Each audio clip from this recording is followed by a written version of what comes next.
7-1 run with free selections after a 2-0 sweep last night in the NBA with the Suns and the Jazz. I've got 3 college basketball selections coming your way in just a moment. Arkansas, Missouri, Creighton, St. John's, plus your game between South Florida and SMU. That's coming up in just a moment, plus a rundown of who's hot and who's not.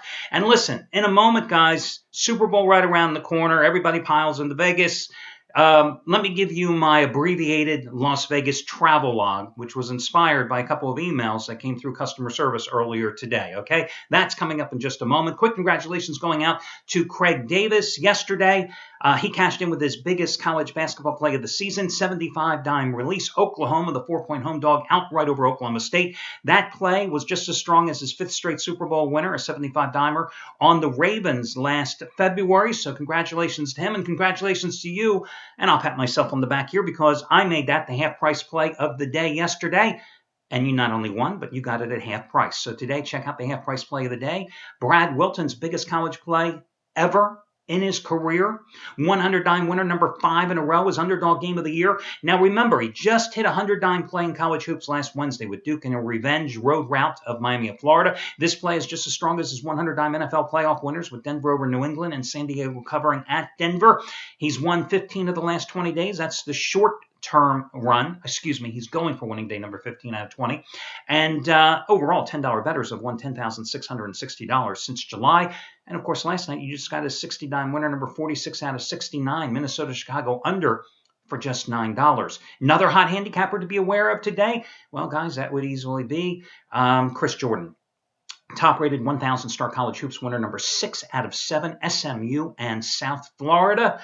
He's coming off 300-star winners the past 3 days. Last night, Duke outright at Pittsburgh, Canisius on Sunday, Nevada-Reno on Saturday, and this play today is bigger than all of those plays put together. So maybe you want that one. Listen, guys, you can save $29 off a single purchase today by using coupon code Tuesday29. Tuesday29. Congratulations going out to Brett Atkins, who hit his 100-dime winner, number 2 in a row in as many days, as he cashed in last night with his Big Sky Conference game of the year. Portland State easily over Eastern Washington after hitting a 100-dime winner with the Brooklyn Nets at Boston on Sunday. 2 $5 play of the day selections today. Trace Adams, top-rated 1,000-star winner, number 5 out of 6, his total of the month. The Celtics Knicks over, under, just as strong as his winner on Duke last night. And Scott Delaney, 50-dime college winner, number 4 in a row, his Big 12 total of the year on West Virginia and Baylor. That's a $5 play as well. Just at a 50-dime play that you got for $5 on Sunday with the Knicks and Lakers over. Had a 40-dime play on Saturday for $5 with Villanova and Marquette over. Trace Adams, $5 play, coupon TRACE5, T-R-A-C-E, and the number 5.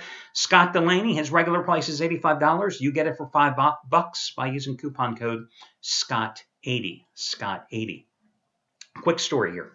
First boxing match I ever went to. My father brought me to the first Leonard Duran fight, okay? And the crowd and the atmosphere was just incredible because there was a Duran camp and there was a Leonard camp. I was in the latter, okay, with my dad, okay? But the fight, and I know this is going back a long way. I was just a kid at the time, but the fight was so good and it had such peaks and valleys, and it was just an amazing fight, and the momentum kept shifting.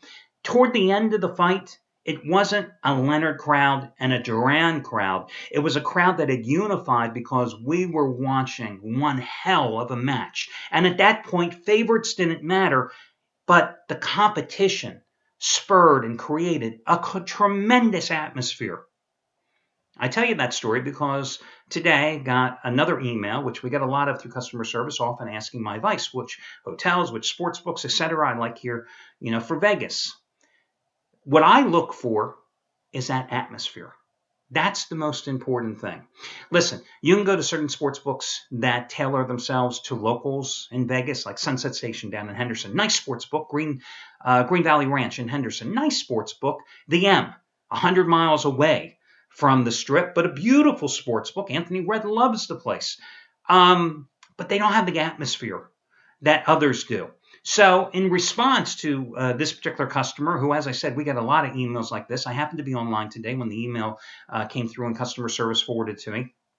And I sent back this gentleman a reply, but I thought, what better time to talk about these things with the Super Bowl coming up. March Madness just a month and a half away. Everybody, again, going to be rolling into Vegas. Chris Jordan happened to be online at the time. Now, Chris has been in Vegas for over 20 years. I mean, he's been a lifelong resident.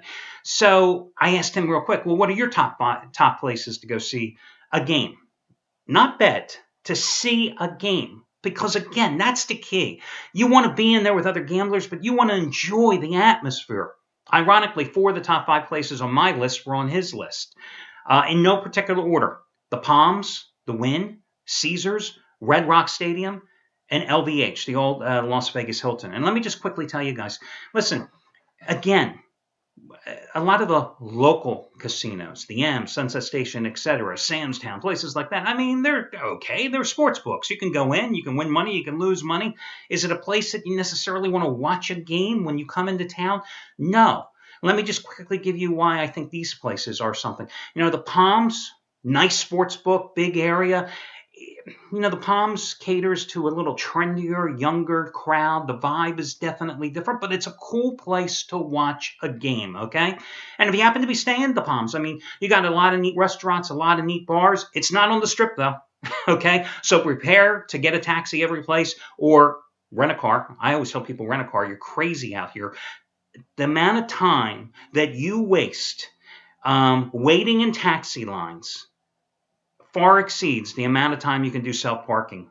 I don't recommend valet because you will even spend more time waiting for your car to come out of valet. Trust me, do self-parking, walk yourself, rent a car when you come to Vegas. It's so cheap to rent a car if you do it in advance here anyway, unless, of course, there's a huge convention in the town. The Wynn. I think the Wynn is just one of the most elegant hotels on the Strip. I think the Sportsbook is just a great place to watch a game. Maybe in terms of atmosphere, it would be in the bottom of my top 5, but I just like the place. And the hotel, listen, their standard rooms, of course you're paying for those standard rooms, their standard rooms are gorgeous, okay? Their amenities, which of course you're paying for, are incredible. I like the Wynn. Red Rock Station. Now, this is up towards Summerlin, okay? But you're right there at the interstate. I mean, 215's right there. You can come right down Flamingo, come right down Sahara. You can be down on the Strip within 10 minutes. It is a beautiful place. It's more of a resort type of destination in terms of one of the station's casino properties. Great sports book. I mean, movie theater, everything else. You're close to other things, too. I mean, you got the Suncoast, which isn't that far away either. I mean, so it's not like you're in the middle of nowhere as opposed to when you go to the M, which, trust me, Steve Budin had a great line about the M and the South Point casinos. It's like staying in the witness protection program. Nice places, but you're away from everybody. The Strip's way down there. You're over there. But anyway, Red Rock is cool. But I think the 2 remaining classic places in Las Vegas, you got Caesars and you got LVH, the old Las Vegas Hilton. Caesars is it's old school, okay? The atmosphere in Caesars and the sports book, incredible. Listen, you happen to be staying at Caesars, you can pay a fortune to stay in a tower room. If you get a recently remodeled or refurbished room, it's a nice place, okay? Can't beat the Forum Shops. You want shopping, you want entertainment, you want food. Can't beat the Forum Shops. I mean, seriously, a lot of people will say, hey, I like going to the Venetian because I've got the canal and all the shopping. Really, it's a canal. It's an inside canal. You want to go see a canal? Go to Venice. It's a canal. It's inside of a shopping mall. Seriously. Doesn't float my boat, no pun intended. Miracle Mile shops over at Planet Hollywood? What can I tell you? Forum Shops, definitely cool place. And the Sportsbook, again, that atmosphere that I alluded to earlier, you'll find that in that place. Same thing with Las Vegas Hilton or LVH. Listen, I think the hotel needs to be refurbished. I'm not a big fan of the rooms, the amenities. I don't like the location. I mean, it's another place where if Red Rock Station, at least it's convenient to interstates and it's a nice area. The LVH, there ain't nothing around there. I mean, the convention center, a couple other hotels, smaller casinos, Hard Rock right down around the corner. I mean, doesn't do anything for me. But the Sportsbook, I mean, you're talking about a classic again. Great place to watch games. Some people will say, well, what do you think of the Hard Rock? It's a great place to people watch. Can't say I go there to watch a game. Not a big fan of it. And remember, my other tips to you, if you're coming to Vegas, it doesn't matter whether it's this week or whenever. Do not pay full price for show tickets unless you absolutely have to. Always check out Tix for Tonight. They've got kiosks and stands all over the city. I think there's 7 or 8 of them. You can look them up online. They're the type of place where they always have half price or heavily discounted tickets or 2-for-1 offers that go available starting, I think, at 10 or 10:30 in the morning. And then they have a late surge with unused tickets coming back to them that are made available, usually like 4 or 5 o'clock in the afternoon. Are you going to find, Celine or Shania tickets or Garth Brooks tickets, etc., the big showstoppers at discounted prices? Most likely not. But I'll tell you what, you never know. I mean, I got my parents' Manilow tickets there for dirt cheap. I got my son and myself tickets to the Beatles Love Show. I think the face value of the tickets were $173. I got them for $84. We were 6 rows off. And, like rows 6 through 12 is really where you want to be when you watch that show. So you get the full impact of the visuals.